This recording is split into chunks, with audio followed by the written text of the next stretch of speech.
I am very much disturbed right now and I want you guys to watch this video till the end. पिछले Sunday को 14 सितंबर की रात के 12:30 बजे मैं कहीं से वापस आ रही थी. I was alone, I was driving और 1:45 बजे करीब जब मैं घर पहुंची तो मुझे अपनी रील पे एक कमेंट आता है किसी सिमरन चोपड़ा की आईडी से कि मैम आप वही हो जो इस नंबर गेट से निकल के इस नंबर गेट में घुसे हो अपनी व्हाइट पंच कार में. And initially I thought it's some female follower जिसने मुझे स्पॉट किया, टेक्स्ट किया, जो कि होता रहता है मेरे साथ. तो मैंने उसमें नॉर्मली कमेंट कर दिया कि आपने इतनी रात में मुझे कैसे पहचाना.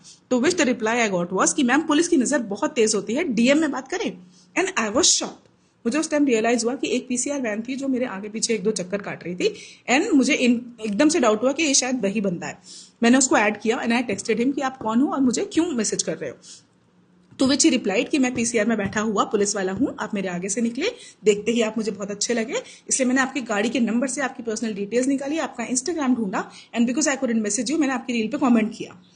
And I was so shocked ये सोच के कि एक पीसीआर वाला जिसको कि गवर्नमेंट ने हमारी सेफ्टी और सिक्योरिटी के लिए अपॉइंट किया है वो इस तरह से मेरे लाइव मूवमेंट ट्रैक करके मेरी पर्सनल डिटेल्स निकाल के मुझे इस तरह से मैसेज कैसे कर सकता है. And he didn't stop there, he started texting me rubbish उसके बाद कि आप बहुत सुंदर हो, आप इतने साल के दिखते नहीं हो, मुझसे 2 साल बड़े दिखते हो, मुझे आपसे दोस्ती करनी है, मेरी कोई फीमेल फ्रेंड नहीं है, ब्ला ब्ला ब्ला, इस तरह के फालतू messages. And I was so shocked and disturb कि एक पुलिस वाला मुझे इस तरह से मैसेजेस कैसे कर सकता है. They are suppose to safeguard me. खैर अगला पूरा दिन मैं इसको प्रोसेस करने में लगा दिया एंड ट्यूसडे को मैं उसके चैट के सारे स्क्रीनशॉट लेके पुलिस स्टेशन गई, साइबर क्राइम पुलिस स्टेशन. वहां मैंने उसके खिलाफ कंप्लेंट लिखवाई. एंड पूरा हफ्ता मैं इतनी ज्यादा डिस्टर्ब रही ये सोच सोच के कि भाई मैं 50 साल की होने वाली हूं और इस उम्र तक भी मुझे अपने आप को इन सब चीजों से बचाना है. तो कब तक बचाना है हमें खुद को और किस किस से बचाना है? पुलिस वालों से भी बचाना है हमें खुद को अब. खैर उसके बाद 8-9 दिन बाद आज पुलिस वालों ने उसको ट्रेस कर लिया और मुझे बुलाया स्टेशन पे, उसको भी बुलाया और हमें कंप्लेंट के साथ एसएचओ के सामने पेश किया. यहां सुनो, एसएचओ और उनके नीचे एक और ऑफिसर था.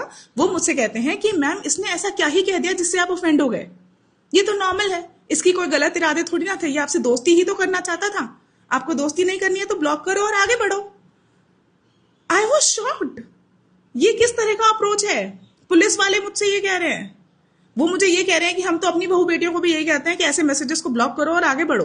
आपके 2 लाख फॉलोअर्स हैं, उसमें से कोई 2-4 तो ऐसे निकलेंगे ना. आप कब तक कंप्लेन करते रहोगे ब्लॉक करो और आगे बढ़ो? अरे क्यों ब्लॉक करें, क्यों जाने दें? इस उम्र तक आते आते भी मुझे ये सब चीजें झेलनी पड़ रही हैं तो जवान लड़कियों का क्या हाल हो रहा होगा. मैं उस बंदे की आईडी रिवील नहीं कर रही हूँ यहाँ पे बिकॉज उसके अगेंस्ट तो मैंने कंप्लेन करा ली है and I will make sure that उसको सजा मिले. मैं ये वीडियो इसलिए बना रही हूँ ताकि तुम आदमियों को ये समझ में आए कि हम जाने नहीं देंगे, हम सिर्फ ब्लॉक करके तुम्हें नहीं छोड़ देंगे. We will call it out. तुम ऐसे कभी भी कहीं भी उठ के हमें कुछ भी मैसेज नहीं कर सकते हो. आई समझ?